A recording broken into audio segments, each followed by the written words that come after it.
Pride and Prejudice Chapter 31. Colonel Fitzwilliam's manners were very much admired at the parsonage, and the ladies all felt that he must add considerably to the pleasures of their engagements at Rosings. It was some days, however, before they received any invitation thither, for while there were visitors in the house, they could not be necessary, and it was not till Easter Day, almost a week after the gentleman's arrival, that they were honoured by such an attention, and then they were merely asked on leaving church to come there in the evening. For the last week they had seen very little of Lady Catherine or her daughter. Colonel Fitzwilliam had called at the parsonage more than once during the time, but Mr. Darcy they had seen only at church. The invitation was accepted of course, and at a proper hour they joined the party in Lady Catherine's drawing-room. Her ladyship received them civilly, but it was plain that their company was by no means so acceptable as when she could get nobody else, and she was, in fact, almost engrossed by her nephews, speaking to them, especially to Darcy, much more than to any other person in the room. Colonel Fitzwilliam seemed really glad to see them. Anything was a welcome relief to him at Rosings, and Mrs. Collins's pretty friend had moreover caught his fancy very much.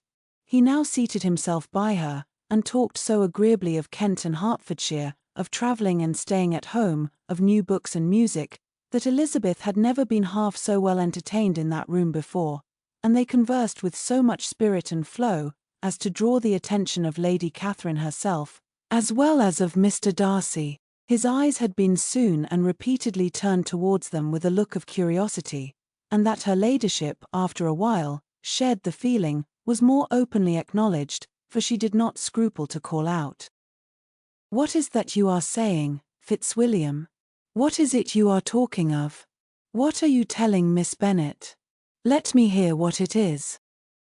"We are speaking of music, madam," said he, when no longer able to avoid a reply. "Of music? Then pray speak aloud. It is of all subjects my delight. I must have my share in the conversation if you are speaking of music. There are few people in England, I suppose, who have more true enjoyment of music than myself, or a better natural taste. If I had ever learnt, I should have been a great proficient. And so would Anne, if her health had allowed her to apply. I am confident that she would have performed delightfully. How does Georgiana get on, Darcy?" Mr. Darcy spoke with affectionate praise of his sister's proficiency. "I am very glad to hear such a good account of her," said Lady Catherine, "and pray tell her from me, that she cannot expect to excel if she does not practice a good deal." "I assure you, madam," he replied, "that she does not need such advice. She practices very constantly. So much the better. It cannot be done too much, and when I next write to her, I shall charge her not to neglect it on any account. I often tell young ladies that no excellence in music is to be acquired without constant practice. I have told Miss Bennet several times that she will never play really well unless she practices more, and though Mrs. Collins has no instrument, she is very welcome, as I have often told her, to come to Rosings every day, and play on the pianoforte in Mrs. Jenkinson's room. She would be in nobody's way, you know, in that part of the house." Mr. Darcy looked a little ashamed of his aunt's ill-breeding, and made no answer. When coffee was over, Colonel Fitzwilliam reminded Elizabeth of having promised to play to him, and she sat down directly to the instrument. He drew a chair near her. Lady Catherine listened to half a song, and then talked, as before, to her other nephew, till the latter walked away from her, and making with his usual deliberation towards the pianoforte stationed himself so as to command a full view of the fair performer's countenance. Elizabeth saw what he was doing, and at the first convenient pause, turned to him with an arch smile, and said, "You mean to frighten me, Mr. Darcy, by coming in all this state to hear me?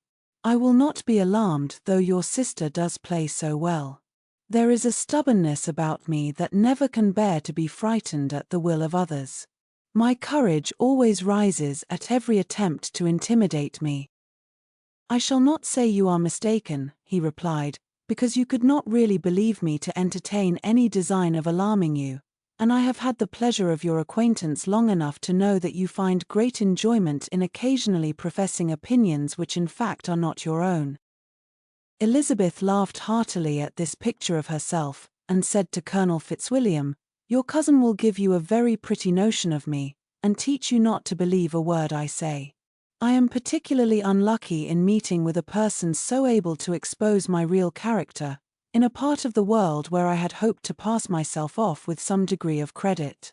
Indeed, Mr. Darcy, it is very ungenerous in you to mention all that you knew to my disadvantage in Hertfordshire and, give me leave to say, very impolitic too, for it is provoking me to retaliate, and such things may come out as will shock your relations to hear." "I am not afraid of you," said he, smilingly. "Pray let me hear what you have to accuse him of," cried Colonel Fitzwilliam. "I should like to know how he behaves among strangers." "You shall hear then, but prepare yourself for something very dreadful. The first time of my ever seeing him in Hertfordshire, you must know, was at a ball, and at this ball, what do you think he did? He danced only 4 dances, though gentlemen were scarce, and, to my certain knowledge, more than one young lady was sitting down in want of a partner. Mr. Darcy, you cannot deny the fact.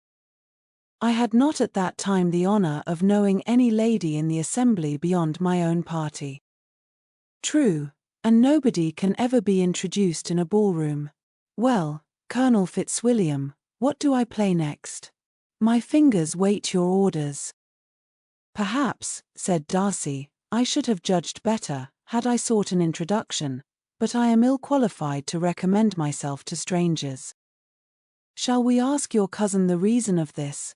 said Elizabeth, still addressing Colonel Fitzwilliam. "Shall we ask him why a man of sense and education, and who has lived in the world, is ill qualified to recommend himself to strangers?" "I can answer your question," said Fitzwilliam, "without applying to him. It is because he will not give himself the trouble." "I certainly have not the talent which some people possess," said Darcy, "of conversing easily with those I have never seen before. I cannot catch their tone of conversation, or appear interested in their concerns, as I often see done." "My fingers," said Elizabeth, "do not move over this instrument in the masterly manner which I see so many women's do. They have not the same force or rapidity, and do not produce the same expression. But then I have always supposed it to be my own fault, because I will not take the trouble of practicing. It is not that I do not believe my fingers as capable as any other woman's of superior execution." Darcy smiled and said, "You are perfectly right. You have employed your time much better. No one admitted to the privilege of hearing you can think anything wanting. We neither of us perform to strangers." Here they were interrupted by Lady Catherine, who called out to know what they were talking of. Elizabeth immediately began playing again.